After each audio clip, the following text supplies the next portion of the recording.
Então, boa noite a todos. Nós vamos dar início ao nosso ESG de hoje, o projeto Sentir, Conhecer, Evoluir. Para que a gente comece, então, a reunião, a Luciana vai ler a nossa página inicial e o Ale, então, faz a nossa prece.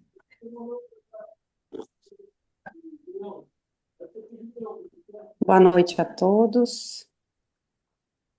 Então, é Livro de Esperança, capítulo 62, Auxílio e Nós.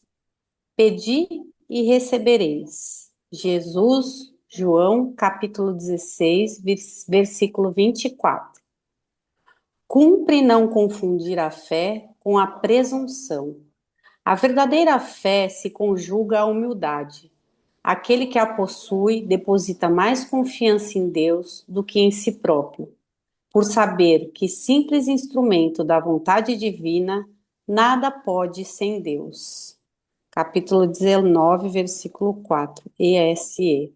Sonhamos felicidade e queremos auxílio.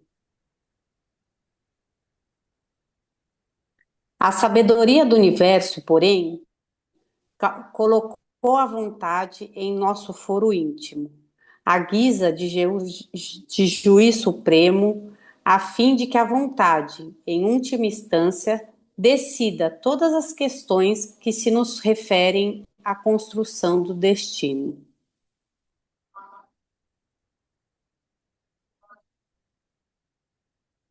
Anelamos tranquilidade, alentamos nobres aspirações, aguardamos a concretização dos próprios desejos, traçamos votos de melhoria.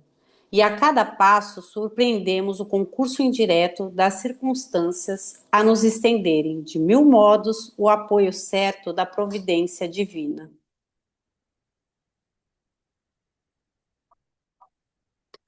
A assimilação, porém, de qualquer auxílio surge condicionada às nossas resoluções. Escola preparam, afeições protegem, simpatias defendem, favores escoram, conselhos avisam, dores advertem, dificuldades ensinam, obstáculos adestram, experiências educam, desencantos renovam e provações purificam. A máquina da eterna beneficência funciona matematicamente em nosso favor através dos múltiplos instrumentos da vida. Entretanto, as leis eternas não esperam colher autômato em consciência alguma. A face disso, embora consideremos com o Evangelho que toda boa dádiva procede originariamente de Deus, transformar para o bem ou para o mal o amparo incessante que nos é concedido dependerá de nós mesmos. Por Emmanuel. Então, o Ale está com dificuldade porque está muito barulho ali do lado da casa dele. Então, vamos nós fazer a oração para iniciar a reunião desta noite. Então, agradecidos estamos, Senhor da vida, por esses momentos juntos, onde iremos aprender a refletir cada vez mais para que consigamos trazer para nós esses ensinamentos e a cada reunião podermos nos tornar esse espírito melhor, observando as nossas dificuldades, perspassando por cada uma delas, unidos uns com os outros, na certeza de que só o conhecimento vai nos ajudar. Então, envolva a Geórgia, que está responsável pelo estudo desta noite, e que tenhamos realmente um estudo com muita reflexão. Graças a Deus, que assim seja, Senhor. Então, como eu disse, a reunião de hoje, né, o estudo de hoje, está sobre a responsabilidade da Geórgia. A palavra é sua, Geórgia. Então, boa noite a todos. Como de praxe agora, nesse momento em que estamos nesse curso, né, de sentir, conhecer, evoluir, e a Luciane fez isso desde a primeira aula, a gente, a cada aula, está trazendo um momento de meditação, né? Aquele momento que nos prepara, que nos acalma, né, dessa correria, da chegada, para que a gente possa trabalhar o tema de modo que todos possam compreender e também, né, se colocar, se assim for, da vontade de vocês. Vou colocar aqui uma meditação para a gente iniciar o trabalho.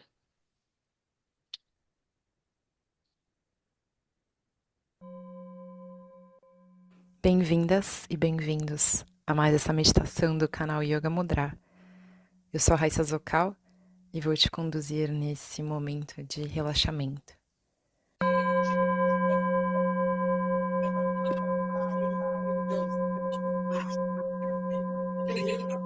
Agora, né?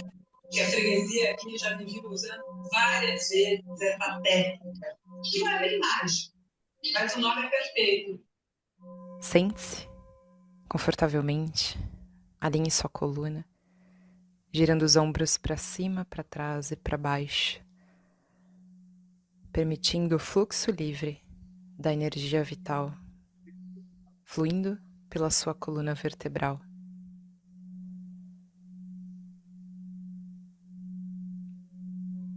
Sinta o fluxo da sua respiração. Perceba como a sua caixa torácica naturalmente cede espaço aos seus pulmões para que você possa respirar. Honre e agradeça a perfeição do seu corpo, desse grande instrumento de evolução. Sinta o pulsar da vida no seu ser, através da conexão com o prana, com a energia vital que te nutre e sustenta. Observe os pontos de contato do seu corpo com o solo, com a sua roupa, a cada inspirar e exalar, fluindo com o ritmo natural da sua respiração.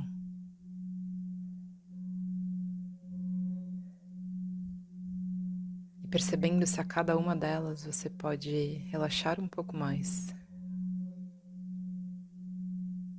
Inspira, a caixa torácica se expande, o diafragma desce.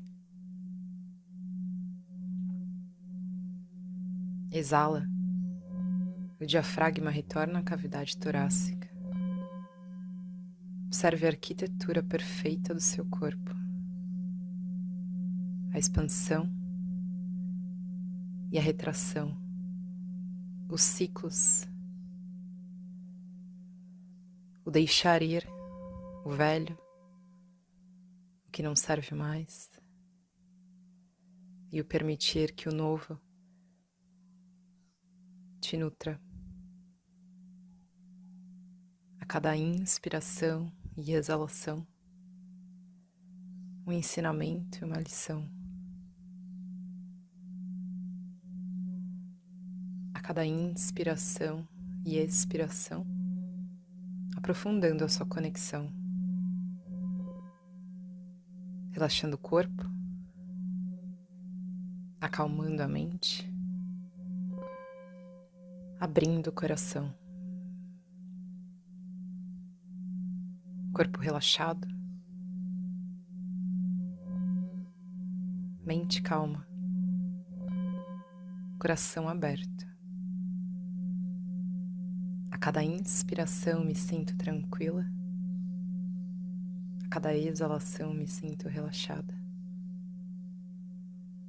A cada inspiração me sinto tranquilo, a cada exalação me sinto relaxado.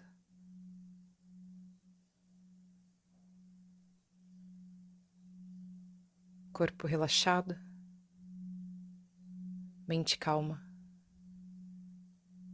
coração aberto.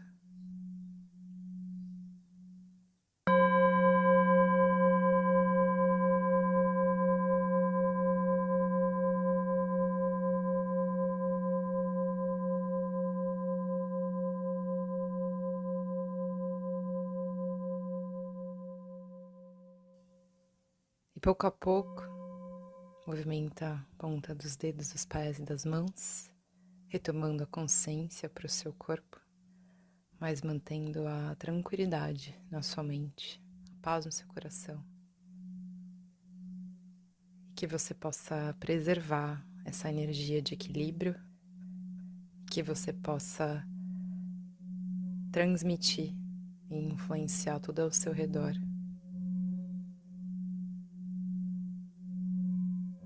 Namastê. Um abraço para você.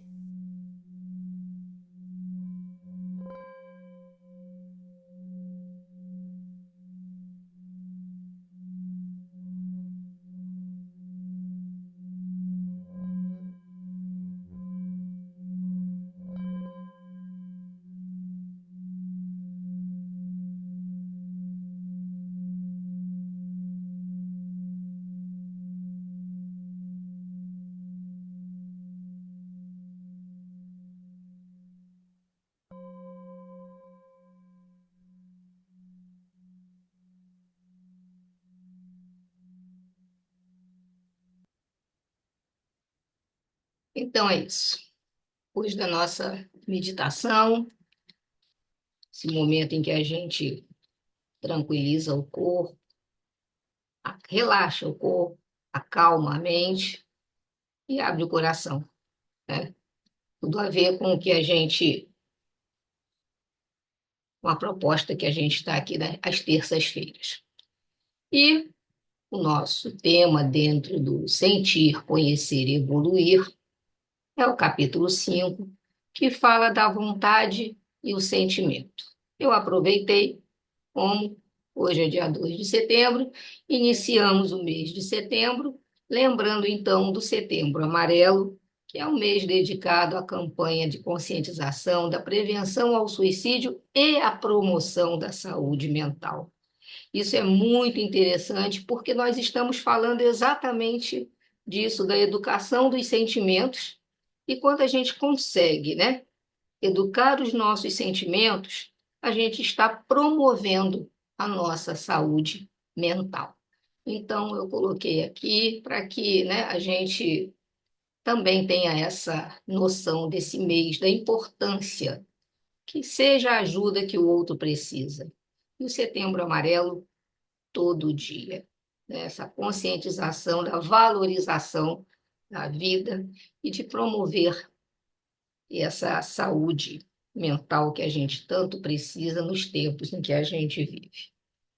Bom, o sentir, o conhecer e o evoluir, dentro desse tema, estamos com o capítulo 5, com a vontade na visão espírita, né? Entendendo que essa vontade ela tem que estar, ela é mais ou na verdade, a vontade é o pensamento em ação. O Jason deixa isso claro no capítulo inteiro. Mas para a gente entender, uma frase que tem aí: ninguém educará os sentimentos se não tiver vontade de fazer.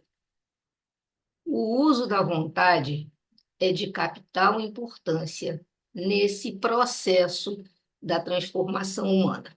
Agora, veja que interessante que ele traz para a gente de informação. Ele diz para a gente o seguinte, que alguns psicólogos consideram a vontade insuficiente para eliminar algumas compulsões que nós temos para determinados vícios. E que a vontade, nesse caso, não consegue enfrentar a imaginação, né?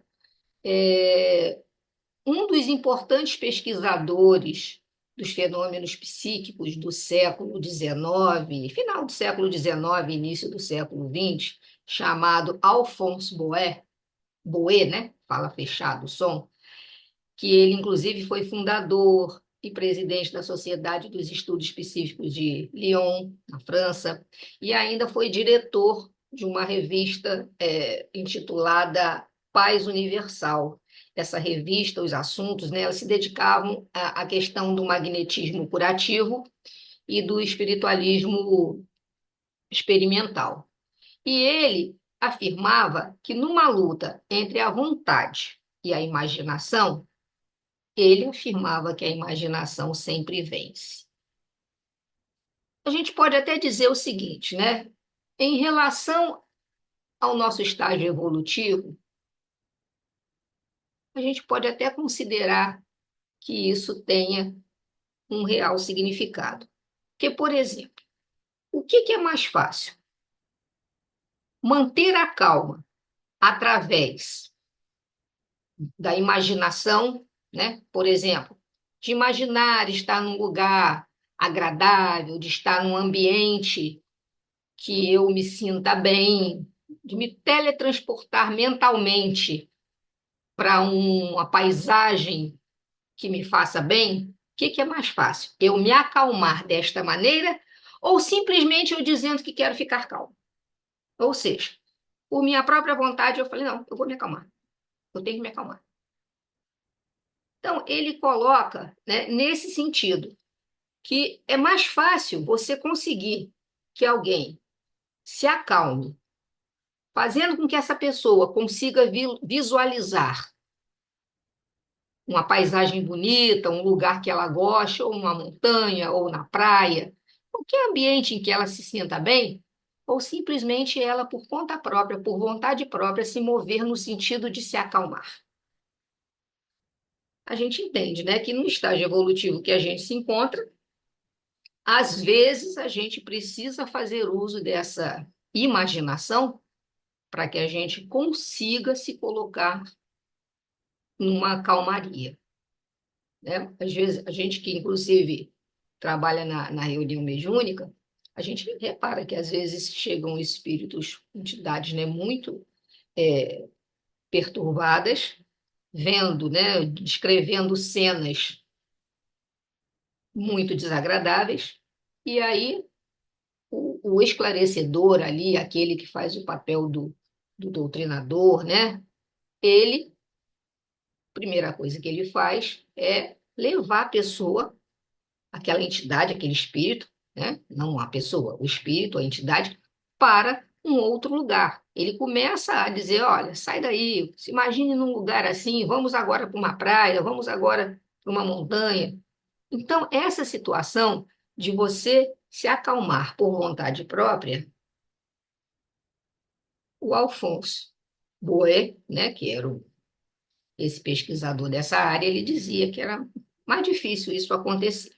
Muito bem, mas vamos continuar.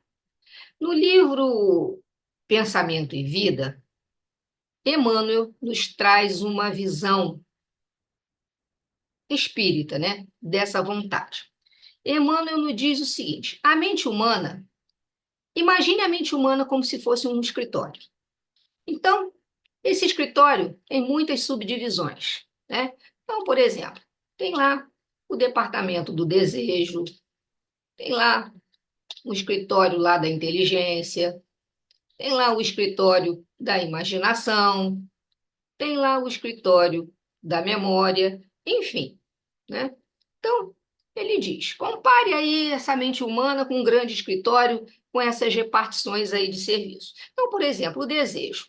Ele diz que lá no desejo, no departamento do desejo, estão as nossas aspirações, os propósitos da nossa vida, né? O estímulo ao trabalho. Por exemplo, ele diz que o departamento da inteligência é aquele departamento, né, que nos permite alargar os nossos conhecimentos de acordo com a evolução, né, para a gente se integrar, aquela cultura, tudo aquilo que a gente recebe do mundo, né, vai sendo incorporado ao nosso patrimônio intelectual e a gente vai alargando essa inteligência, vai aumentando essa inteligência. O departamento da imaginação, olha lá, ó, acumula as riquezas do ideal, acumula a sensibilidade, o pensamento criativo, enfim, né, toda a capacidade de criar, de ver além do que a gente normalmente enxerga no dia a dia.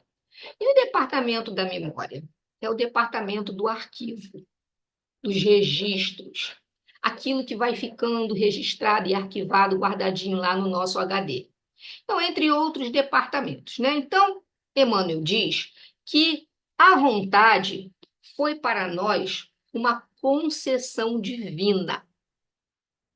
E essa concessão veio, claro, depois de muito esforço, depois de um trabalho excessivo no caminho que o princípio inteligente percorreu até a sua individualização como espírito, né? Foi uma, como ele diz, uma multimilenária viagem pelo território do instinto que nos movia enquanto no reino animal. Então ele vem dizendo que essa vontade, ela foi uma concessão a partir do momento que esse espírito, né, que esse princípio inteligente se individualizou. E a gente sabe muito bem que essas funções psíquicas, que elas são essenciais para o funcionamento do ser humano. Nós, já no reino nominal, necessitamos dessas funções psíquicas porque nos permitem estar em contato com o mundo, entender o mundo, nos permitem estar em contato até conosco. Então, a percepção, o pensamento, a memória, as emoções vão permitir que a gente tenha essa relação com o ambiente, conosco mesmo. E quem é que é o leme de todo esse processo? Segundo Emmanuel, o leme é a vontade. Tá? E é a vontade que está ali, vamos dizer assim, relacionada a todo o nosso conhecimento, a toda a força que a gente tem psicamente falando, né? Essas funções psíquicas. Então, a vontade, ela é determinante, segundo Emmanuel. Nela, nós encontramos o botão poderoso que decide o quê, segundo Emmanuel? A inércia, no sentido de estar em repouso, ou o movimento. Então, é esse botão que eu vou apertar para me mover, ou simplesmente eu vou ficar parado, não vou agir.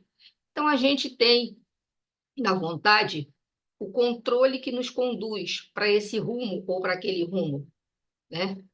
E aí, sem a vontade, o desejo, segundo Emmanuel, pode nos colocar em situações muito conflitantes, que vão exigir séculos de reparação e sofrimento. Sem a vontade desse movimento, a inteligência pode aprisionar-se, por exemplo, né? Ficar retida na criminalidade. A imaginação pode gerar monstros perigosos nas sombras. E a memória, que é essa capacidade de registrar tudo, pode cair no relaxamento. Então, segundo ele, só a vontade é suficientemente forte para sustentar o equilíbrio, a harmonia do espírito. Tá? É claro, fica claro para a gente, no que ele vem falando, que a vontade não consegue impedir a nossa sintonia com os semelhantes. Aquela sintonia mental, aquela conexão que a gente estabelece. Porque essa sintonia é uma lei inderrogável. Mas, enfim, diz Emmanuel que acima de todos aqueles departamentos que nós vimos aí anteriormente, memória, né, que nós vimos aí do desejo, da inteligência, da imaginação, da memória, que acima de todos esses departamentos surge o gabinete da vontade. Olha a importância que tem a vontade nessa questão, nessas funções psíquicas, nesse desenvolvimento desse psique, né, dessas, vamos dizer, das conexões mentais, de todo o pensamento, da emoção, do sentimento, de tudo que a gente vem trabalhando. Porque o gabinete da vontade, ele vai nos levar do eu não vou fazer até sim, eu fiz. Ou seja, eu posso. Então, eu não vou fazer, depois eu já penso, eu não consigo fazer. Primeiro é a negação, eu não vou fazer, depois eu não consigo fazer. Aí depois, mas eu quero fazer. Aí depois vem, né? Como é que eu faço? Aí eu vou tentar fazer. Ah, eu consigo fazer. E eu vou fazer, sim, eu fiz. Então, o gabinete da vontade é a gerência esclarecida e vigilante, governando todos os setores da ação mental. Entenderam aí a importância da vontade? Ó, o escritório todo, todos esses departamentos da nossa mente, a vontade é a gerência que está sempre esclarecida e vigilante e governa todos os setores da ação mental. Como Emmanuel disse, ela é o leme que dirige o barco das funções psíquicas. E que só a vontade é suficientemente forte para sustentar a harmonia do espírito. Alguém tem algum comentário a fazer, Miriam? Não, ainda não. Ô, gente, se vocês tiverem dúvida, comentários, levante a mão, tá? Que a gente consegue dar voz a Para. vocês. Então, acima de todos aqueles departamentos da nossa mente, o gabinete da vontade. Mas aí vem a pergunta, né? O que é a vontade, afinal de contas? Né? O que é a vontade? Bom, segundo o dicionário, vontade é uma forma plenamente consciente de atividade. Atividade ou inibição precedida de reflexão e de decisão. Ou seja, ou eu coloco aquilo em ação, ou eu não coloco, porque antes veio uma reflexão e uma decisão. Também é uma capacidade de tomar uma decisão, de poder agir, poder de agir livremente. Uma firmeza na decisão e constância na execução. Mas Kardec também nos trouxe, né, muita coisa sobre a vontade. Então, vamos ver a vontade segundo Kardec. Segundo Kardec, o pensamento é um atributo característico do ser espiritual. Entendeu? Vamos entender. Pensamento é propriedade do ser espiritual, tá? É um atributo característico do ser espiritual. É o pensamento que distingue o espírito da matéria. Sem o pensamento, o espírito não seria espírito. Continua Kardec. A vontade não é atributo especial do espírito. Por que eu fiz questão de frisar, primeiro, que o pensamento é uma propriedade do ser espiritual? Porque logo a seguir vem Kardec explicando que a vontade não é um atributo especial do espírito. Por que ele disse isso? Porque a vontade é o pensamento chegado a certo grau de energia. É o pensamento transformado em força motriz. Então, vontade não é um outro atributo característico. A vontade, ela é o pensamento colocado em ação. Então, ela não é um atributo separado. Ela está vinculada exatamente ao pensamento. Porque o pensamento acontece. A vontade, eu estou colocando aquele pensamento em ação, estou dando movimento àquilo, né? Estou levando aquilo. Então, é pela vontade que o espírito imprime aos membros e ao corpo movimentos num determinado sentido. Então, por exemplo, eu penso, eu estou deitada, eu penso. Vou levantar, claro, colocando a situação em que estamos, né? Com o nosso sistema neurológico, nervoso, as conexões, tudo funcionando direitinho, porque a gente sabe muito bem que a gente depende disso. Porque uma pessoa, por exemplo, que sofreu uma lesão na coluna, né?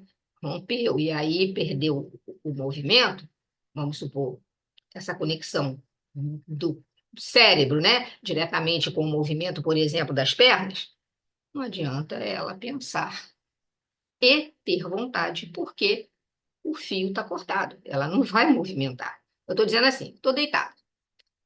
Eu penso, acho que eu vou mexer a perna. Mas esse é o pensamento. A vontade é que vai me colocar em ação. Eu vou mexer a perna e eu mexo a perna. Aí o pensamento foi gerado e a vontade é esse pensamento com um grau de energia que foi se transformando numa força motriz. Porque eu posso simplesmente falar, ou alguém chegar e falar, mexe a perna. Não vou mexer, não estou com vontade. Não quero mexer, não estou com vontade. Mesmo que a pessoa fale, mexe, não, não vou mexer. Então, a vontade é colocar aquele pensamento em ação. Mas, ó, é pela vontade que ele vai imprimindo movimento ao, né, ao corpo, por exemplo. Mas, se tem a força de agir sobre os órgãos materiais, quanto maior não deve ser essa força sobre os elementos fluídicos que nos rodeiam. Ou seja, pela nossa vontade, se tivéssemos, né, um grau de evolução maior, poderíamos mover até os objetos à nossa volta. Mas aí a gente precisa ainda trabalhar muito isso. Então, vamos dar um exemplo disso daí. O fumante. Fumante que deseja parar de fumar, mas ainda não fez isso. Ele está na dimensão de quê? Só do pensamento, só do desejo. Ele não está na dimensão da vontade. Isso que tem que ficar claro para a gente, que Jason coloca no livro. Então, aquele que quer, que fuma e quer parar de fumar, mas ainda não fez isso, a gente não pode falar, ele está só na vontade. Não, ele está na dimensão do desejo, que está programado, mas não está concretizado. Já vou já atender você, Alvin. E não está concretizado. Mas, por exemplo, uma pessoa que está acima do peso, fazendo uso da sua vontade, ela começa a fazer atividade física, começa a equilibrar, né, a sua alimentação e elimina alguns quilos. Aí trata-se de vontade, porque ela fez acontecer. Ou seja, enquanto a gente pensa, tem o desejo ainda não foi colocado em ação. Quando a gente pensa, deseja e coloca em ação, a vontade entra aí, nesse contexto. Pode falar, Alvin.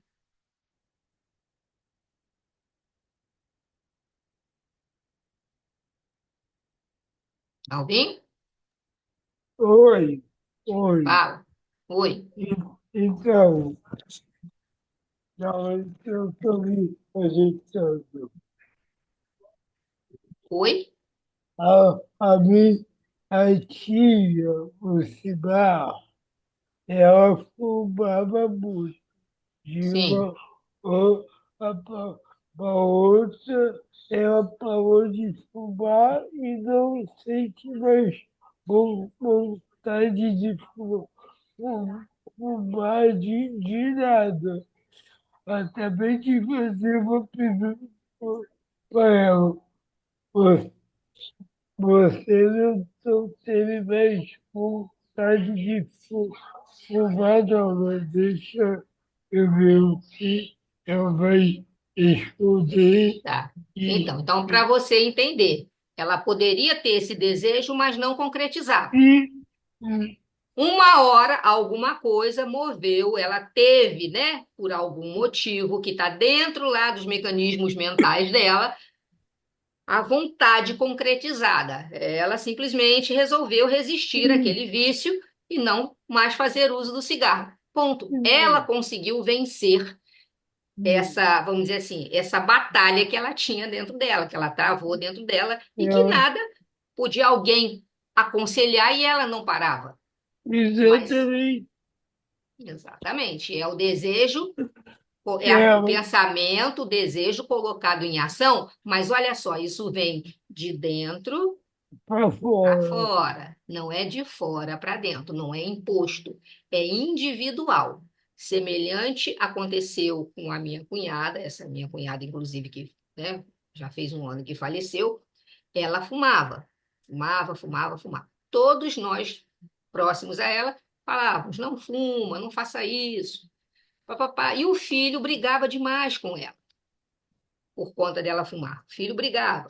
Uma vez ele chegou a pegar o cigarro dela, jogou todo fora, picou, jogou no lixo. Ela, quando chegou, enfim, brigava o tempo todo.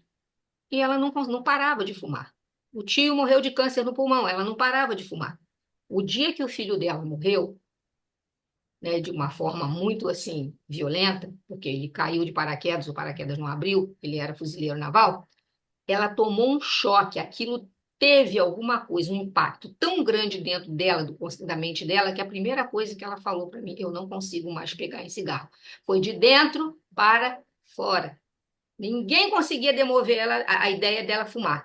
O dia que ela passou por aquele sofrimento muito grande, ela não conseguiu, porque ela disse que só vinha à cabeça dela, no pensamento dela só entrava o seguinte: o meu filho me pediu para parar de fumar. É isso aí, entendeu, Alvin? Do que você falou. É a vontade colocada em ação. Então vamos continuar.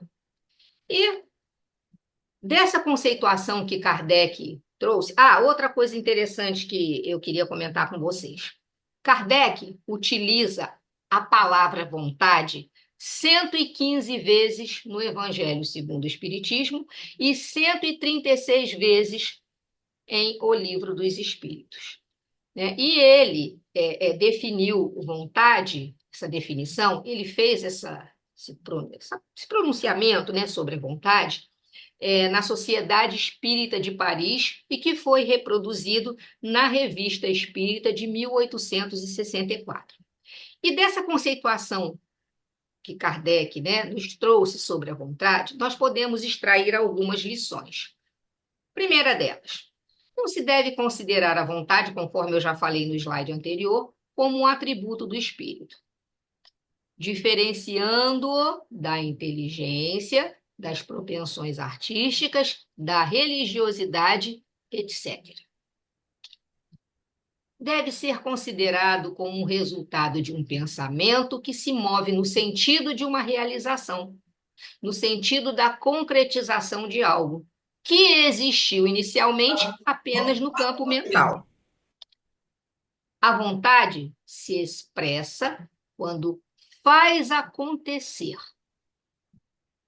Força motriz, força de movimento, ou seja, uma energia que move, que age, que gera alguma coisa e que tem consequências, sejam elas boas ou ruins, vai depender como que aquela vontade, ou o pensamento que gerou aquela vontade, né? Sabemos disso.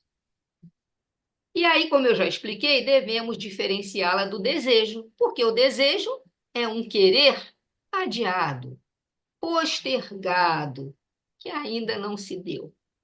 Enquanto a vontade é um querer materializado, acontecido, finalizado. Acho que ficou bem claro para a gente a diferença entre o desejo e a vontade, né? Ambos vão surgir do pensamento, mas o desejo ele vai ficar no campo do tá bom, qualquer dia eu faço. A vontade a gente coloca em ação. Então, Kardec admite ser a vontade o mais eficaz instrumento no combate às más inclinações, às nossas más inclinações. Ele coloca também que devemos resistir com toda a nossa energia aqueles arrastamentos que vão enfraquecendo a nossa vontade. Por exemplo, dentre eles, a preguiça, né? Então, olha só. Vamos, por exemplo, aí. Olha só que interessante. A pessoa vai e fala: eu devia parar de reclamar que estou gorda e fazer algo a respeito. É isso aí, está decidido. Vou me matricular numa academia. Quando chega segunda-feira, olha lá. A bendita segunda-feira, né? Que a gente sempre, na segunda-feira eu começo, na segunda-feira eu faço, na segunda-feira eu vou, na segunda-feira eu levo. Tá aí. Então, até dezembro eu emagreço. Isso está no campo do desejo, né? Agora, um grande desafio para todos nós espíritas é deixarmos essa dimensão do desejo, do querer adiado, para a gente mergulhar na dimensão da vontade, que é o querer concretizado. Agindo assim, estaremos dando passos seguros rumo ao real desenvolvimento espiritual. Vamos iniciar com força total que vem a segunda-feira. Aí já é a vontade sendo, né, aparecendo, porque é o nosso desejo, o nosso pensamento concretizado. Aí Jason nos traz, né, nesse capítulo, depois que ele faz essa introdução, fala sobre a gênese dos sentimentos. Gênese, a palavra Gênese significa origem. Olha que interessante, né? Ele diz que o psiquismo, que vem sendo desenvolvido através dos reinos da natureza. Ou seja, todos esses processos mentais que incluem a percepção, que incluem a memória, o raciocínio, a emoção, vontade, né? Que permite com que a gente interprete e responda o mundo ao nosso redor, vem sendo ali, ó, desenvolvido através dos reinos da natureza. Por exemplo, nos animais, como é que ele traz isso para a gente, né? Nos animais, ele vem mostrando, né, que do reino animal para o reino nominal, isso vai se aprimorando. Nos animais, ele fala lá dos instintos, que é a função psíquica primária dessa sobrevivência para esses animais. Olha só esse exemplo que interessante. O nome desse caranguejo aí é o caranguejo ermitão. Esse caranguejo, falta ele, numa parte do corpo, essa carapaça, esse exoesqueleto que ele tem duro. Então ele fica desprotegido, ele se torna uma presa fácil, né? Como, por exemplo, para o polvo. O polvo vai lá e consegue. O que que ele faz?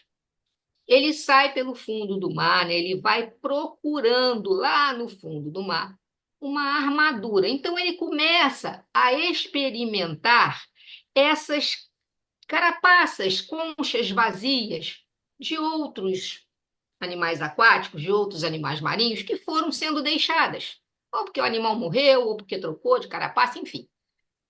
Então ele vai, assim como a gente experimenta um tênis, uma roupa, ele vai experimentando. Quando ele encontra aquela que melhor se adapte a ele, ele veste aquela carapaça e sai, lindo e faceiro, se protegendo. E ainda tem uma segunda situação que, além da carapaça, ele ainda pode proporcionar para a sua sobrevivência. Olha que instinto. Ele vai e se une às anêmonas do mar. As anêmonas do mar são seres que normalmente vivem fixos. Ele vai, encontra uma anêmona do mar, coloca essa anêmona do mar em cima da sua carapaça e sai. Olha que relação maravilhosa de sobrevivência, de instinto de sobrevivência para ambos. Ele tá com a carapaça que ele achou e olha, ele troca essa carapaça, tá? Quando ele começa a crescer e ela fica apertada, ele troca.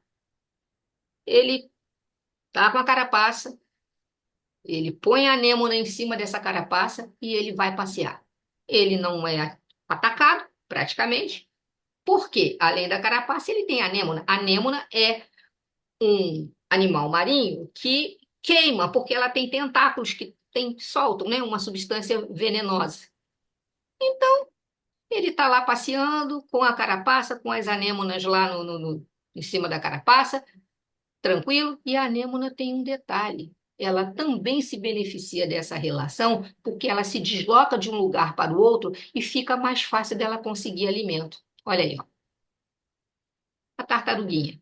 Tartaruga, ela vem, né, marinha, ela vem à praia para colocar os ovos. Cada ninho, por exemplo, pode ter de 120 a 200 ovos. Então, várias tartarugas fazem os ninhos e cada uma coloca nessa faixa aí que pode de 60, 120, 200 ovos ou até mais, dependendo da tartaruga. E ela sai. Quando os ovos eclodem, aqueles milhões de tartaruguinhas vão para a praia, vão em direção ao mar. Imaginem se, primeiro, ficam expostas a vários predadores. Dessas milhões que saem dos ovos, pouquíssimas chegam até ali a faixa de água para poder alcançar o mar. Aí digamos que isso garante o equilíbrio da natureza. Digamos que nós, né, cheios da nossa razão, chegamos lá, não vou deixar atacar não. Vou fazer um cerco de proteção, vou impedir, vou deixar todas as tartarugas, as milhões de tartarugas chegarem ao mar.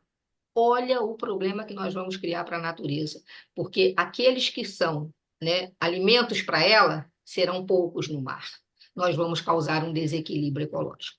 Então, ele está dizendo aí, ó, olha só que interessante, nesses animais, esses instintos, né, é uma função psíquica primária que garante a sua sobrevivência. Já nos seres humanos, a gente avançou na área psíquica, né? através das nossas experiências, das nossas vivências, a gente avança nesse campo, os avanços nessa área psíquica, os nossos pensamentos começam a se tornar contínuos, a gente tem o desenvolvimento intelectual, a emoção, os sentimentos, né? Não que os animais não tenham, né, um resquício lá de alguns sentimentos e emoções, a gente vai ver isso adiante. Mas o desenvolvimento intelectual, a emoção, o sentimento e vontade, eles se desenvolvem por etapas. E é muito interessante o Jason trazer para a gente que no início dessa fase evolutiva nossa, né, que a gente começou essa evolução passando para o reino nominal, essa capacidade nossa é muito restrita. Então, a nossa vontade que já existe, ela é muito fraca.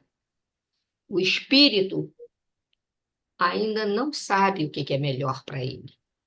E a ignorância de não saber, a ignorância da verdade, por ser ignorante nesse quesito, né, de verdade, do conhecimento, ele não aciona a força de vontade em benefício próprio. Tá? Então, isso aí é uma coisa, né? E como, por exemplo, né, ele traz um exemplo. Como que a gente pode acionar a vontade para eliminar um vício de uma pessoa se essa pessoa ainda tem prazer com esse vício? É isso que ele traz de exemplo para a gente, né? No início desse processo todo evolutivo que a gente se encontra, às vezes a dificuldade de se eliminar um vício é justamente por causa do prazer que se tem ainda com esse vício. Então, como que você vai eliminar, né? Usar a vontade, acionar essa vontade, esse mecanismo de colocar em ação algo que ainda é prazeroso? Então, a gente tem que entender que esses paradigmas, como ele traz para a gente, né? O que são paradigmas?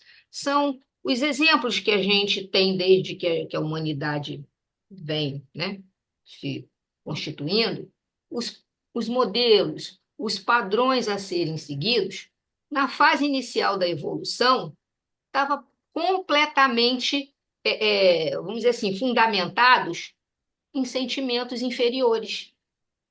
Então,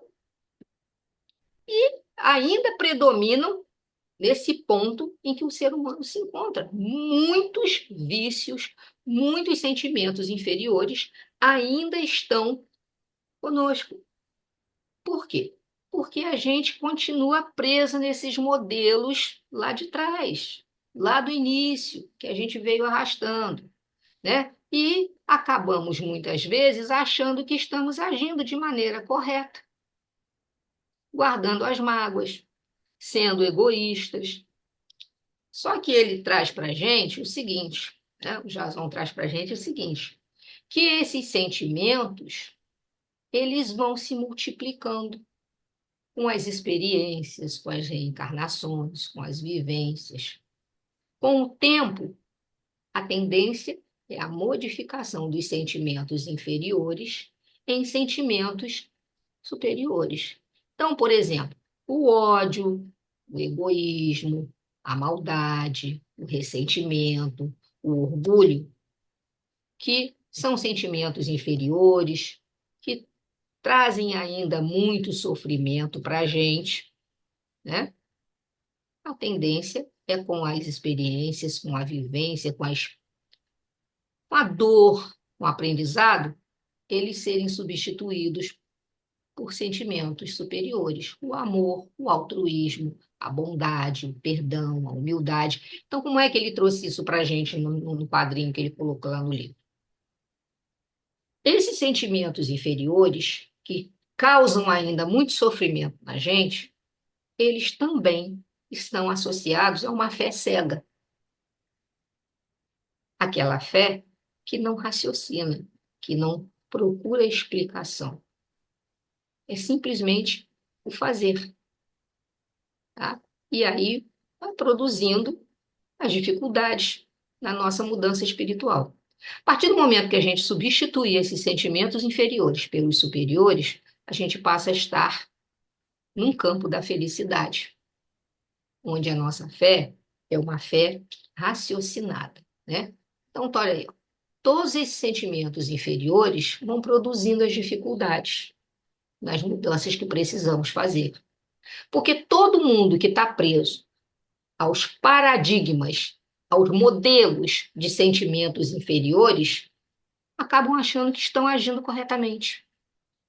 E como ele diz, não há vontade que mude alguma coisa quando o próprio indivíduo não deseja se modificar. Então, olha aqui, enquanto um está pensando, né, claridade, eu vou, o outro ainda está naquela interrogação, será que eu agi errado?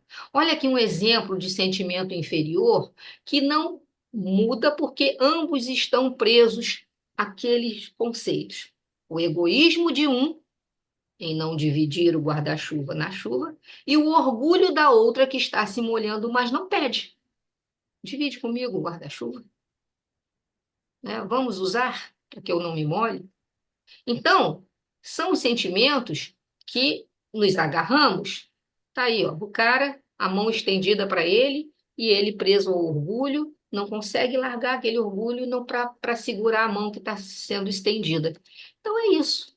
É nesse sentido que ele diz que esses sentimentos inferiores nos atrapalham. E quando ele traz lá a fé cega e a fé raciocinada, né, ele diz que no período de inferioridade, essa fé, como eu falei para vocês anteriormente, ela é cega, ela é fanática, ela é instintiva, ela é uma fé infantil, criança.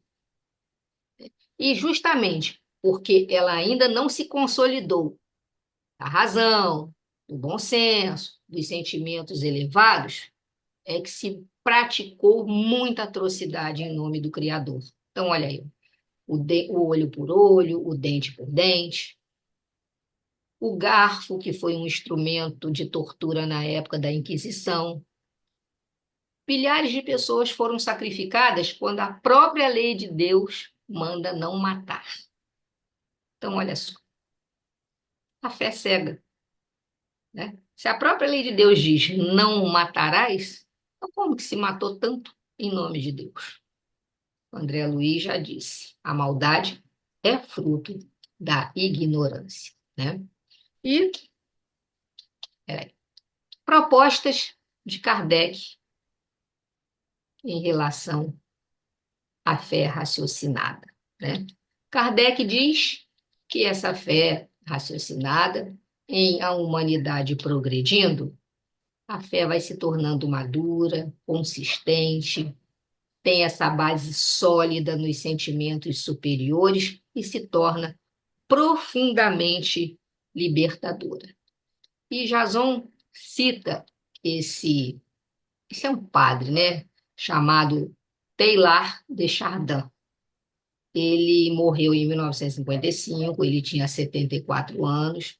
Ele foi um padre jesuíta, teólogo, filósofo e paleontólogo. Ele era francês. Ele tentou construir uma visão que integrasse ciência e teologia. Olha o que ele dizia: tudo o que eleva converge, ou seja, quanto mais nobres são os nossos sentimentos, não existirão conflitos que infestam as famílias e a sociedade em geral, né?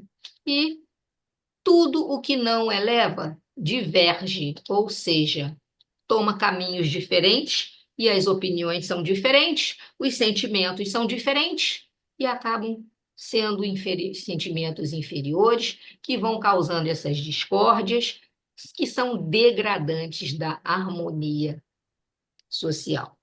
Então nós temos, né, a experiência na ignorância e na dor nos fará perceber que existe um caminho melhor do que este que nós estamos trilhando.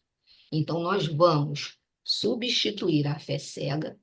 Quando a gente adquirir essa consciência, a gente vai acionar a vontade para correção do rumo, porque os nossos sentimentos serão superiores e automaticamente os nossos pensamentos nos conduzirão para uma vontade, que é a ação para corrigir esse rumo. Ou seja, a fé cega vai substituir, vai ser, né, pela fé com base. A fé cega será substituída pela fé raciocinada, ou seja, com a fé baseada na razão, né? Esses sentimentos inferiores que ainda trazemos, né, como paradigmas, ou seja, como modelos, como exemplos, por que é tão difícil mudar? E aí Jason traz para a gente o seguinte: os vícios, esses que adquirimos há muitas reencarnações, e alguns ainda nos acompanham, será tanto mais fácil ou difícil de exterminar, dependendo de algumas circunstâncias. Como, por exemplo, a intensidade psíquica e física, ou seja, qual o nível de dependência desse vício para mim, né? Qual o nível de dependência que eu tenho com esse vício a ponto de conseguir exterminar ou não com ele? Como a gente falou anteriormente, do quanto cada um de nós se compraz com esse vício. Ou seja, tem o prazer de estar fazendo aquilo. Também vai estar ligado à facilidade ou dificuldade de terminar com esse vício do grupo de apoio que nós temos, que envolve a família, os terapeutas, os amigos, e também vai depender da vontade de mudar, né? Então, por que que ele diz isso aí, né? Os sentimentos inferiores como paradigma? Porque ele diz o seguinte, que as pessoas acabam se apegando a esses sentimentos inferiores, orgulho, egoísmo, vaidade, ressentimento, como se fosse um bem, como se fosse uma posse, é como se fosse um tipo de posse. E como é posse, não se quer perder, porque já estão, ó, há milênios conosco, tá? São os nossos modelos, os nossos padrões. Então, existem vários tipos de vício. Álcool, cigarro, comida, jogo, droga, inveja, luxúria, que vão aniquilando aos poucos o equilíbrio físico ou psíquico. Por isso que é difícil mudar, porque tem que romper com isso, né? Precisamos trabalhar.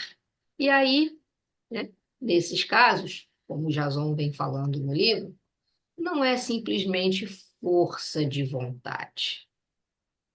Ele falou, não é tão simples. Não é só ter força de vontade, como aquela situação que a gente colocou. Por que não muda? Não está vendo que está errado? Inclui estágios ou fases necessárias. Como, por exemplo, né, você está seguindo num caminho, você está reproduzindo aquilo e você precisa romper e sair dessa rota. Você precisa quebrar, né? Você precisa abandonar aquele paradigma, abandonar aquele modelo e agir um outro rumo, uma outra rota. Então, as fases, ele diz que tem motivação, decisão, planejamento, deliberação, afirmação e execução. E aí, o que que ele diz para a gente? Que precisa da aliança entre duas funções psíquicas, que é a vontade e a inteligência. Por isso que ele deu o nome de vontade inteligente. Porque para que você consiga romper com aqueles paradigmas e tenha, né, vamos dizer assim, atitude suficiente para deixar aquele vício, você precisa aliar a vontade com a inteligência, tá? Porque ele diz o seguinte: quando a vontade for insuficiente para lutar contra esses vícios que já estão, ó, enrustidos nas células físicas, no nosso perispírito, ela vai pedir auxílio outras funções psíquicas para solucionar aquele problema. E a inteligência será o recurso que vai auxiliar a vontade, apontando o caminho para acabar com aquele vício, para erradicar aquele problema, né? Como, por exemplo, através da aliança entre a vontade e a inteligência vai dirigir essa mente para valores melhores. Quando o indivíduo vai entender que o prazer da liberdade é bem melhor do que a escravidão daquele vício. Então, assim, a inteligência vai apontando para a direção, para a dignidade humana dos sentimentos superiores, né? Então, tá aí, ó. Auxiliará a vontade, a inteligência vai auxiliar a vontade a buscar soluções para as diversas situações da vida, não apenas para os vícios, mas para todas as nossas escolhas, decisões e compromissos. Então, a inteligência vai apontando o caminho. É essa união, né, entre a inteligência, tá lá, onde o ser vai valer mais do que o ter, né? O homem, o ser humano, assim, vai construir o seu psiquismo em bases sólidas e voltadas para as leis de Deus. E aí, representando, né, esse intercâmbio entre o ser, a importância do ser, desenvolvimento não só intelectual como moral, entendendo a humanidade como uma grande família universal, né, onde todos vão estar em sintonia. Então, olha só o que ele diz. Aliando-se à vontade, aos sentimentos superiores e à inteligência, o homem será imbatível e conseguirá, enfim, conquistar-se. Muito interessante isso, né? Muito bonito isso que o Jason trouxe, né? Que quando a gente conseguir aliar a vontade aos sentimentos superiores, porque nós vimos também que a vontade pode nos mover para sentimentos inferiores, dentro dos sentimentos inferiores, nos mover a atitudes ruins. Mas quando a vontade se aliar a esses sentimentos nobres, superiores, e também à inteligência, seremos imbatíveis. E aí sim, chegaremos a nos conquistar, a nos conhecer realmente, né? Muito bem. E aí entra, eu acho que é a parte final do nosso estudo. Ele vem trazendo para a gente os mecanismos de defesa que a nossa mente encontra. Esses mecanismos de defesa, olha que interessante, são realmente, né, na figura aí para ficar ilustrado para a gente, a defesa, o bloqueio que o nosso cérebro faz, agindo como um verdadeiro sistema imunológico da psique, né?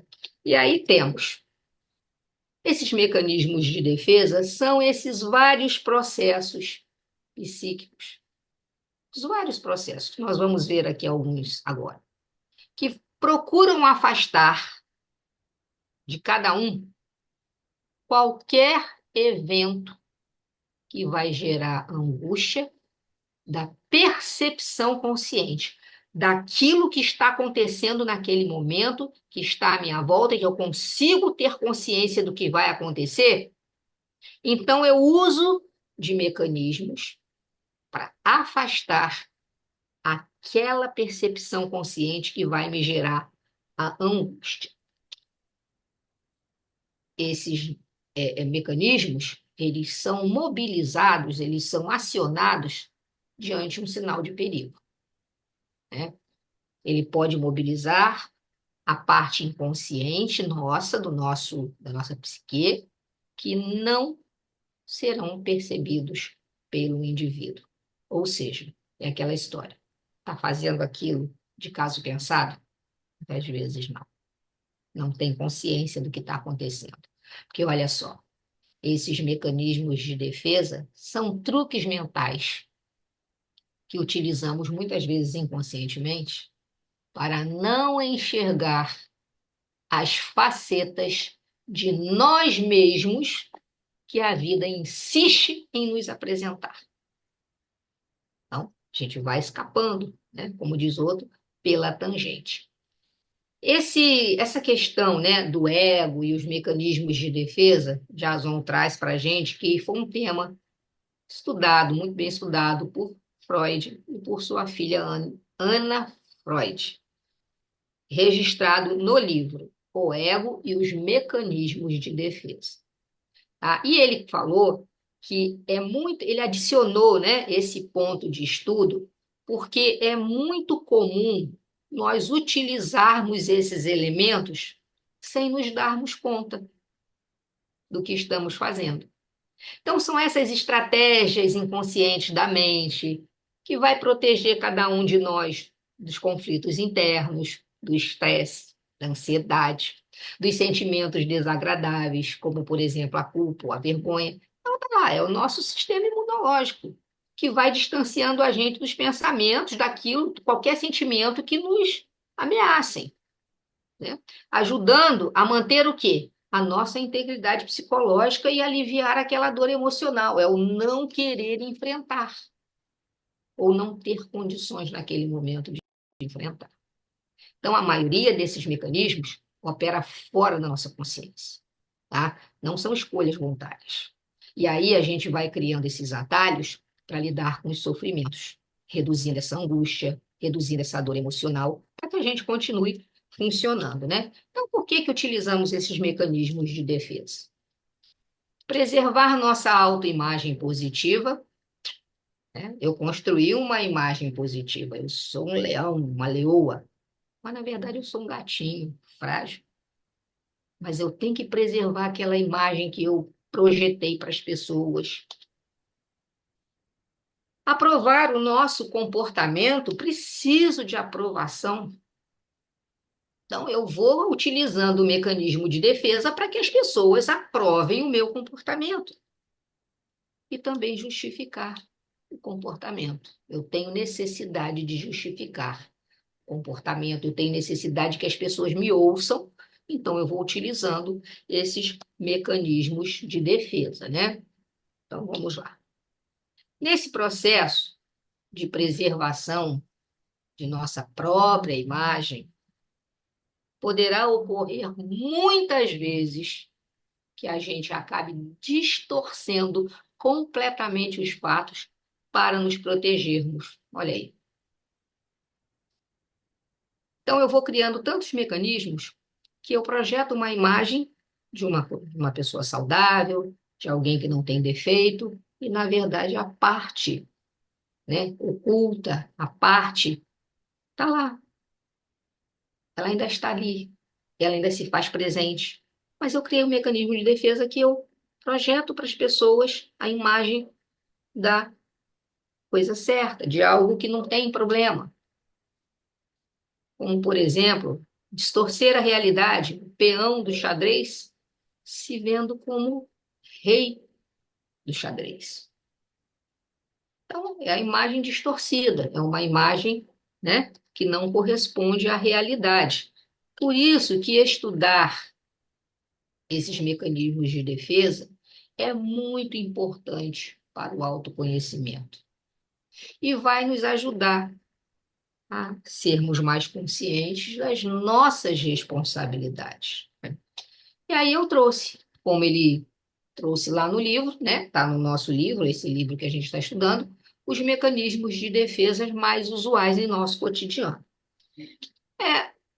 Um deles, o primeiro, é a repressão, né? Ele traz lá. É um poderoso mecanismo inconsciente responsável por fazer esquecer os acontecimentos e momentos traumáticos e de angústia extrema. Então, a repressão, ela expulsa da nossa consciência qualquer pensamento doloroso. E aí desce, vão se derivando os demais, né? Então, esse mecanismo inconsciente, que me faz esquecer aquilo que me causou muito sofrimento, ele arrasta outros mecanismos de defesa, como, por exemplo, negação da realidade. Olha aí. Esqueceu como ele gritou e levantou a mão para bater em você? Ah, ele nem gritou tanto assim, né? E a mão, bem, ele levantou a mão para desligar o forno. Então a gente evita, segundo Jason, nesse mecanismo de realidade, a gente evita perceber os aspectos que nos magoariam, né? Por exemplo, a pessoa não procura saber defeito de nada.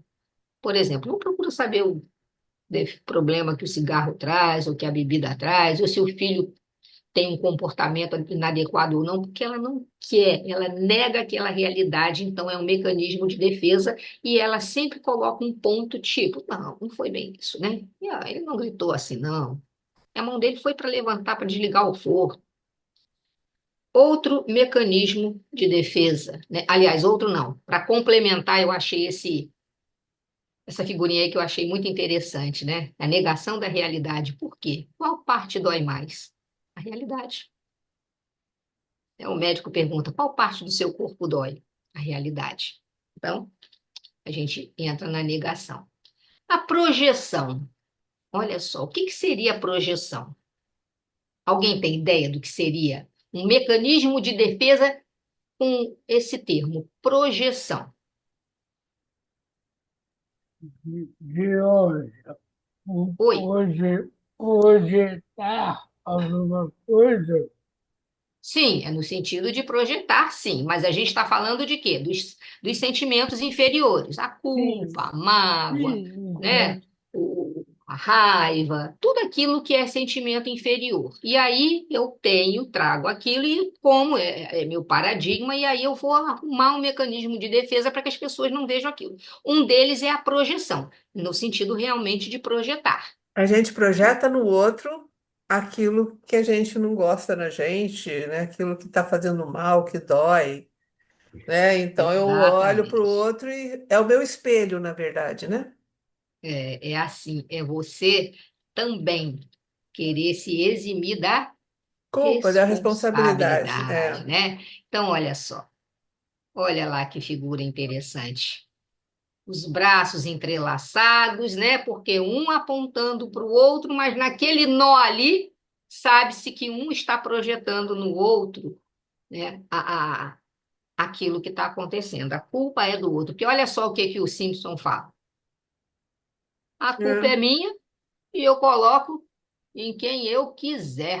Isso é Normalmente, quando projeção. você se irrita com o outro, quando o outro, você tem alguma coisa com o outro, é que ele é seu espelho mesmo. Você se vê nele, então você acaba entrando em Atacando, né? dissensão.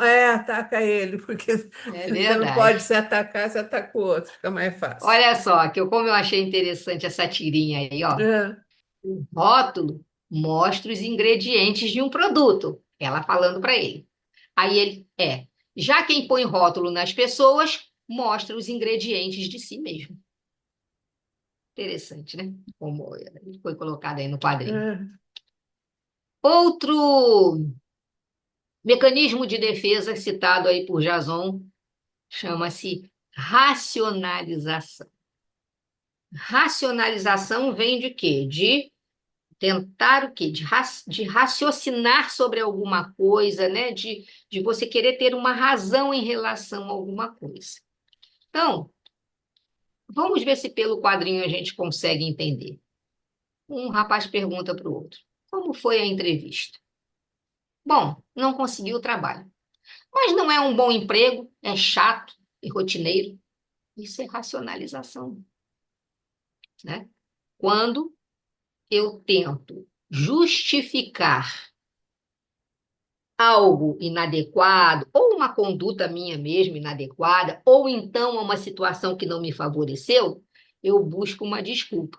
Bom, eu não consegui o trabalho, mas também o emprego não era bom, era chato, era rotineiro. Tipo assim, ó, se eu sou colocado fora de um grupo, ou de um grupo de amigos que saem para se divertir, ou se na empresa, né, eu fico fora daquela equipe que está ali sempre discutindo, debatendo. Enfim, eu estou sempre, como a gente fala, sendo uma carta fora do baralho. É comum a gente, na racionalização, usar esse mecanismo de defesa, racionalização. A gente fala assim, tipo, mas nem queria mesmo. Uhum. né? Ou seja, eu tô fora, mas também não queria, não.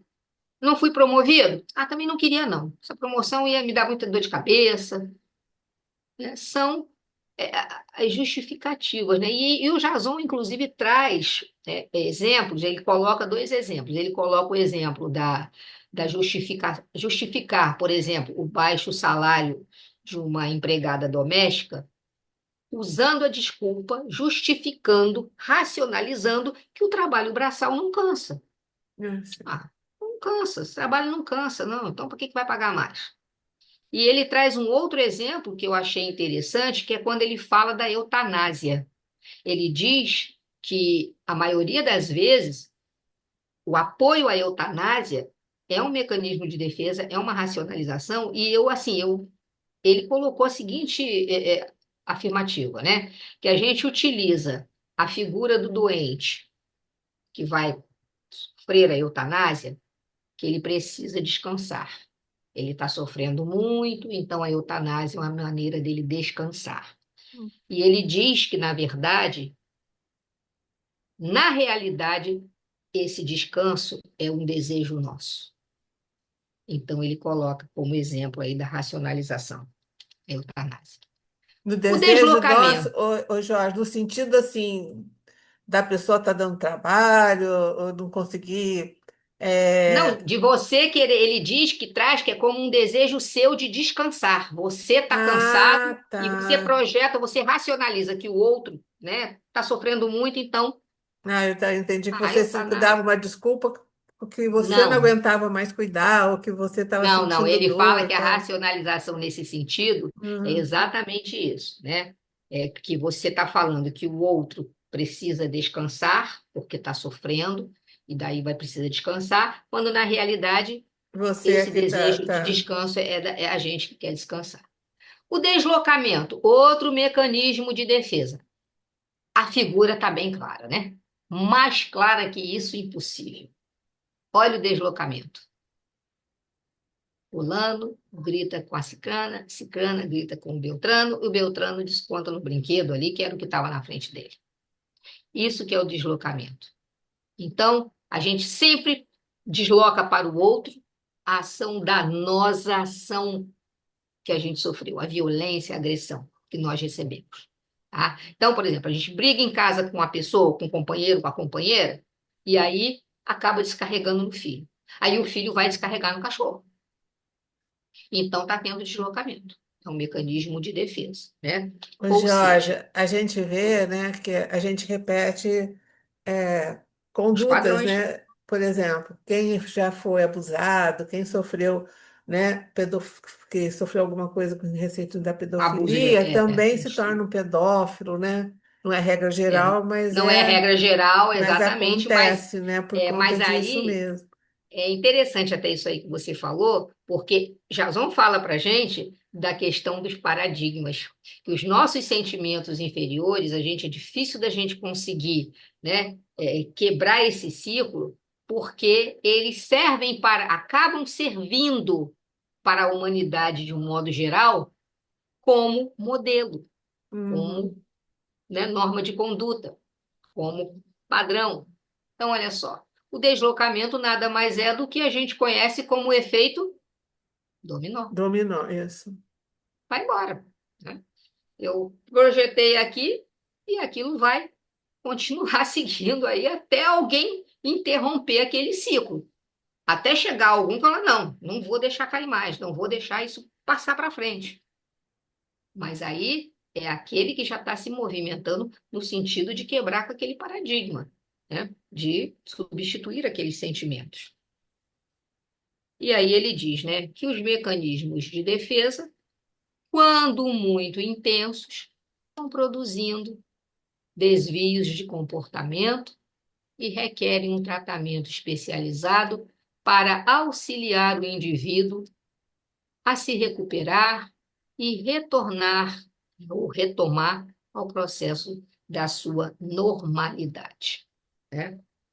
E é isso, gente. Esse capítulo 5 ele fala exatamente isso. Eu trouxe isso aqui para gente, né, para título de curiosidade, é em relação a uma questão 909 do Livro dos Espíritos, no capítulo 12, que fala sobre a perfeição moral. E a pergunta é como superar o mal, né? E aí os espíritos respondem. Quer dizer, na verdade, a pergunta, né, de Kardec. Poderia sempre o homem, pelos seus esforços, vencer as suas más inclinações? Aí vocês podem falar, mas o que que isso tem a ver com vontade? O que que isso tem a ver com sentimento? O que que isso tem a ver com a proposta do livro? Está aqui, ó, logo na resposta. Sim. E, por vezes, fazendo esforços bem pequenos. O que lhe falta é a vontade, né? Então, como eu já trouxe lá, novamente a frase, ninguém consegue educar os sentimentos se não tiver vontade de fazê-lo. E os espíritos continuam. Com poucos dentre vós fazem esforços. Certo? Então, para a gente finalizar, eu achei muito interessante essa mensagem de Joana de Ângeles, psicografada por Divaldo, no livro Vida Feliz. É o capítulo 50 do livro. Diz assim: Deus dotou-te de força de vontade. Se te parece fraca, é porque não a tens exercitado. Toda e qualquer função orgânica ou moral necessita de exercício a fim de atender com rapidez aos comandos mentais. Treina-a nos pequenos hábitos viciosos, buscando corrigi-los e, lentamente, vai passando para os desafios mais expressivos.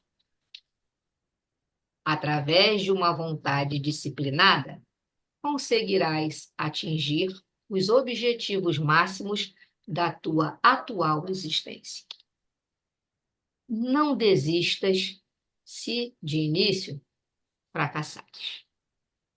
Muito, muito interessante essa mensagem, né, que veio aí ajudar, né?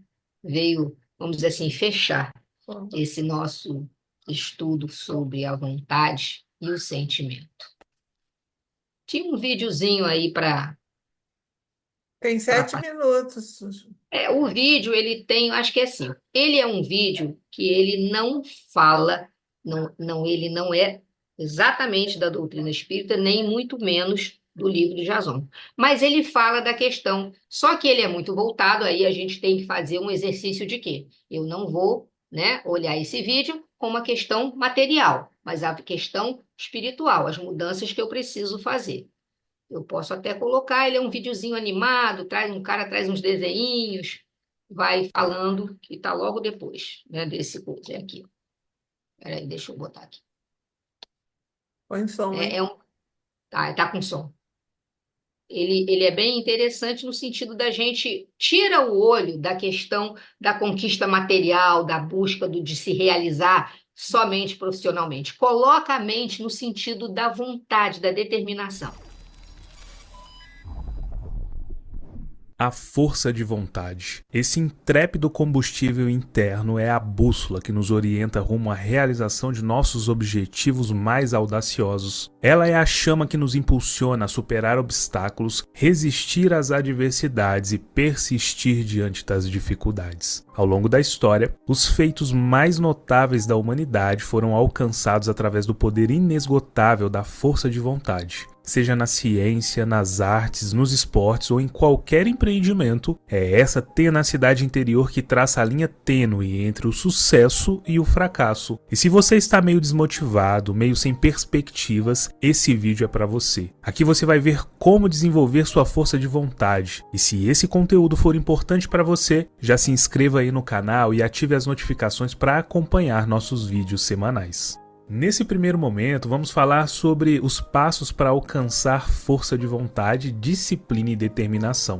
Desenvolver e cultivar a força de vontade, a disciplina e a determinação é uma busca constante e gratificante. Existem várias maneiras de iniciar essa jornada, mas aqui eu vou te dar 4 passos fundamentais para fortalecer esses atributos e trilhar um caminho de conquistas. O primeiro dele é definir objetivos claros. Um dos primeiros passos para fortalecer a força de vontade é ter seus objetivos bem planejados, ter tudo bem traçado em sua mente. Isso porque quando você sabe exatamente o que deseja alcançar, fica mais fácil manter o foco e a motivação. Conheço pessoas que toda vez que encontro estão com novas ideias e projetos. Não que isso seja errado, viu? Mas aí eu pergunto sobre o outro projeto que ela havia comentado e a pessoa diz que desistiu. Bom, não há nada de errado em desistir de algo. Isso muitas vezes é ser inteligente. Porém, aqui estamos falando sobre foco. É melhor você focar em algo e colocar sua máxima energia naquilo do que ficar pulando de galho em galho sem concluir seus projetos. Durante o processo, você deve também criar hábitos positivos. A força de vontade é como um músculo que pode ser treinado. Desenvolva hábitos positivos, como a prática regular de exercícios físicos, a alimentação saudável e a leitura. Ao fazer isso, você constrói uma base sólida para enfrentar desafios maiores. Você também precisa ser positivo. Ser positivo é fundamental no seu processo. Já ouviu aquela frase de que pensar grande e pensar pequeno dá o mesmo trabalho? Pois é, isso é verdade. Então sonhe alto, mas mantenha os pés no chão. Seja positivo, se visualize se alegrando ao conquistar seus objetivos. Durante minha jornada de estudos, sempre me visualizei tomando posse em um concurso. Sempre estudei para concursos de tribunais. E eu tinha bem definido nos meus sonhos como seria esse dia, o dia da posse. Pensava na alegria dos meus familiares. O tempo passou, eu segui com meu foco e disciplina, e no dia 3 de agosto de 2023, eu consegui fazer desse sonho uma realidade. Fui empossado no Superior Tribunal de Justiça como servidor público federal. Então, meus amigos, seja lá qual for seu sonho, objetivo e metas nesse momento, já se visualize conquistando-o. Isso vai te dar um gás extra para continuar o processo. Agora, não podemos esquecer que é fundamental que você gerencie o tempo com eficiência. A disciplina exige uma administração eficaz do tempo. Estabeleça prioridades, defina um cronograma realista e evite a procrastinação. Ao controlar o seu tempo, você estará mais apto a manter o foco em suas metas. E não procrastinar hoje é bem difícil, eu concordo. Você pensa, vou ali no Instagram só um pouquinho, e quando você se dá conta, ficou 1 hora rolando vídeos sem nexo e que não te agregam em nada e deixou suas atividades sem fazer.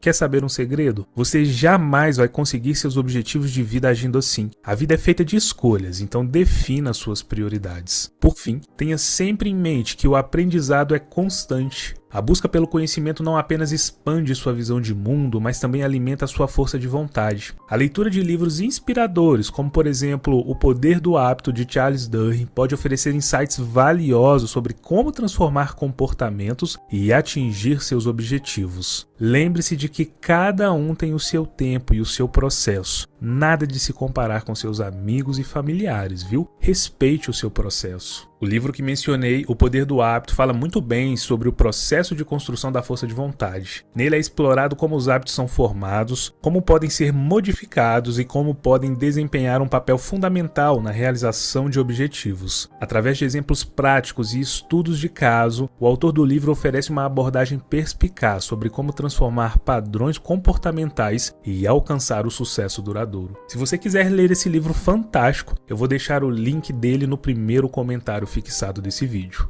Bom, mesmo que você siga todas as dicas passadas aqui, sempre tenha em mente que a jornada para a conquista dos sonhos, objetivos e metas é gradativa. Preocupe-se em se tornar 1% melhor a cada dia durante o seu processo. Em nossa busca pela realização de sonhos e objetivos, a força de vontade é o fio condutor que nos mantém no caminho certo. Ela nos ensina a persistir quando as circunstâncias parecem adversas, a manter a disciplina quando a tentação surge e a nunca desistir, independentemente independentemente dos obstáculos que enfrentamos. Cada passo dado em direção a nossos objetivos, por menor que seja, é uma vitória na construção da nossa força interior. Lembre-se de que os grandes feitos não são conquistados da noite para o dia. Eles exigem tempo, esforço e paciência. Portanto, mantenha viva a chama da determinação, pois é ela que iluminará seu caminho até a realização plena de seus sonhos. Grande abraço e muito obrigado por assistir. Foi aquilo que eu falei. Se a gente elimina a parte que não nos interessa, ele traz dicas assim valiosas para a gente, né? Em relação a pensar positivo, a ter rotina, a não procrastinar. Ou seja, ele vem trazendo, e aí é aquele exercício mental que a gente faz. Bom, isso não é o meu objetivo, mas dentro do objetivo que eu quero, da visão da doutrina espírita, de mudança de comportamento, de transformação, eu aproveito, né, as dicas que ali foram dadas. Por isso que eu achei que esse vídeo ele tinha, assim, uma relação não total, mas com o que a gente vem trabalhando, né, e as dicas que ele deu. Então é isso, gente. O assunto Complicado. foi muito interessante, o assunto, né? Ai, tô Muito com a interessante. Aliás, cabeça esse cheia. livro, Quem tá esse com a livro cabeça quente, levanta a mão. E- Ai, que chato. imagine quem fez o estudo, como é que não está com a cabeça quente. Imagine. Olha, É gente, eu muito. vou botar o link lá para a gente ler, escutar tudo de novo, viu? Porque. Ah, ô, Miriam, eu ia falar isso agora. Você ainda Ah, bem outra, que tá levantando a mão também, né, Bebel? ainda bem que foi gravado, porque eu vou ter que ver várias vezes, É, viu? não, são Mas se assuntos a gente que conseguir, né? a gente, às É vezes, a 1% ao vontade, o dia. que que é vontade, mas quando a gente vai se aprofundando, a gente vai descobrindo coisas muito importantes, né? E olha, acabei de ver esse livro, O Poder do Hábito, tem em PDF, tá, gente? Quem quiser, Ah, é? Ah, interessante, né? tem O livro que ele indicou, PDF. né? É, quase 500 páginas, 447, e tem em PDF. Eu vou ver se eu consigo É. baixar, eu mando, eu mando no grupo. Mas é muito assim, é interessante realmente, né? Como a Miriam falou, quando a gente analisa a vontade pela superficialidade, ou seja, eu É, falo da vontade, eu não tenho a dimensão. Mas quando a gente vê o estudo da vontade, não só dentro da doutrina espírita, mas também, né, apontado por, por psicólogos, por pessoas que trabalharam, estudaram os assuntos da mente, a gente vê que a vontade é muito mais do que o que a gente imagina. porque a gente fala muito que não tem força de vontade, que não tem. É força de E isso não vontade, é tão exatamente. superficial, como Não, se ele fosse uma não, isso é coisa de, profundo. né? Fácil, né? Mágica. Só preguiça. E essa É coisa de preguiça. procrastinar tá na época, tá na moda, né? É, exatamente. Então, né, Escuta o dia como, inteiro. como ele fala isso aí, né? A questão mesmo do que a gente tem que sair do campo do desejo, que É, é aquilo que a gente idealiza, o pensamento cria, mas eu não vou para a ação, que é a vontade. Geórgia, outra Oi. coisa que eu lendo agora, né, esses dias em casa, eu achei também uma coisa interessante quando ele fala da importância da gente escrever o que a gente quer. Entendeu? Minuciosamente, detalhadamente, para que a gente possa, de vez em quando, reler e não perder o norte, porque é muita coisa que a gente é, tem, não é verdade? É é verdade. verdade. Então, gente, nós chegamos na nossa hora. Deixo tudo lá para vocês, tá bem? Vou subir agora, né? A gente precisa. O Zoom tem que acabar convertendo, depois eu subo. Se eu conseguir hoje, eu deixo hoje mesmo. Senão amanhã, com certeza. Então, sigamos adiante, né? Semana que vem a gente vai falar de amor, que eu acho que vai ficar um pouco mais leve, mas eu acho que a gente está enganado. Então, gente, alguém gostaria de fazer a prece final para a gente terminar nosso estudo dessa noite? Ana Paula já está até abrindo a. Quero, quero. Até percebi o movimento de abrir o. Tá bom, Ana Ok, Paula. vamos lá. Deus, Pai de bondade e misericórdia, cá estamos nós lhe agradecendo por mais uma noite tão instrutiva através de nossa irmã Georgia, que nós possamos, Senhor, saber utilizar da nossa vontade, controlar nossos pensamentos, Senhor, que a cada dia, com a luz do Espiritismo, podemos descobrir, podemos nos melhorar cada vez mais, aprendendo a controlar nossos pensamentos, domar nossa vontade, domar nossas más inclinações. Que o Senhor esteja sempre ao nosso lado, nos intuindo para o esclarecimento e para o caminho do bem. Que assim seja, graças a Deus. Graças a Deus. Obrigada, Ana Graças a Paula. Deus. Tchau, gente. Tchau, Tchau, Tchau, Isabel. Boa Tchau, noite. gente. Foi Lúcia. maravilhoso, gente. Obrigada. Tchau. Boa Tchau, noite. gente. Ô, Boa Armanda, eu sei que noite. foi difícil, né? Você chegou tarde, mas eu vou botar lá, tá? Para você poder ver, tá bom? O ônibus Tá atrasou, né, bom. Armanda? Uma correria É, esse ônibus. atrasou um pouquinho, mas eu vim porque essas aulas são muito boas. Eu ponho lá Eu no gosto grupo, muito. tá? Pode Tá, deixar. E você revê, né? Você lê, vê de novo. E é bom a gente ter ali, porque a gente vai revendo, né? Vai vendo. E aí, é Bebel, verdade. diga. Você levantou a mão? Não, só vou dar boa noite para todos. Foi Ah, excelente. tá bom. Era sua irmã que estava aí, né? É, a Tá, Eliane. tem que mandar os links para ela, das Tá bom. outras, tá bom? Beijo! Um beijo. Paz Ô, e ô, ô, Beijo, bem. Álvaro, tchau, você tchau para vai participar vocês. quinta-feira, Tchau, boa Álvaro? noite.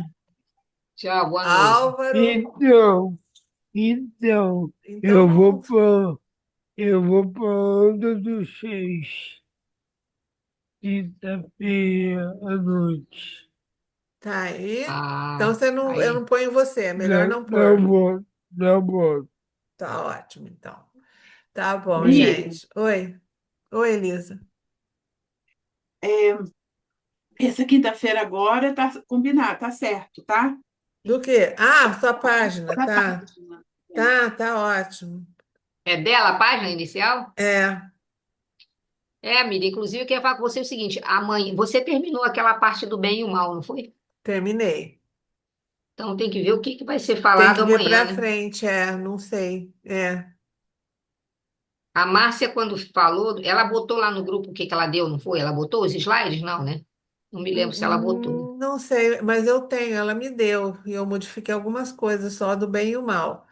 Ela Mas ela falou, tem do início, porque assim, queria ver se fazia a relação, né, das leis peraí, morais, que uma parte delas, o início delas deixa eu achar aí, peraí. esse contato de Deus, do homem com Deus, depois o homem consigo mesmo, que as leis elas são divididas, né, didaticamente assim, né? Isso, Aquelas que se dirigem diretamente à relação de homem com Deus, do homem consigo e com o próximo. Então, tem as leis que são específicas do homem com Deus, sim, do homem consigo e do homem para com os outros. Aí eu é. não sei se ela desenvolveu isso, Deixa eu entendeu? te mostrar, peraí. Cadê, meu Deus? Ah, ela falou sobre a lei Georgia, divina e natural. Oi? Eu vou estar posso te mandar. encaminhando o estudo para você fazer as correções, tá? Eu estava esperando passar esse estudo seu, eu sabia Até que já você está fiz, viu? ocupado. Porque são Ah, já é só fez? duas datas, né? Que é dos filhos, que eu Não, botei em 1900, e o viajar, que tá aqui errado. Foi isso, mas É, eu se não quiser tava. sei. passar, você passa, não tem problema. Tá. Olha só, Jorge, eu posso te mandar. Ela deu as leis naturais, ela falou de leis naturais, leis humanas. Isso, eternidade. Eu posso passar para você. Me passa que eu vou dar uma Tá, olhada. tá, Eu quero ver se eu adianto, porque eu acho que amanhã eu vou cedo de novo. Vou lá para casa da Maria Laura, e aí eu já tenho que tá. preparar isso ou hoje à noite ou amanhã de manhã para poder já, né, já Ah, levar pronto. sim. Eu vou passar então agora, tá? Tá, então tá bom. A Elisa saiu, né? Tá bom. Valeu. Tá, tchau. Tchau. Até amanhã, se Até Deus quiser. amanhã.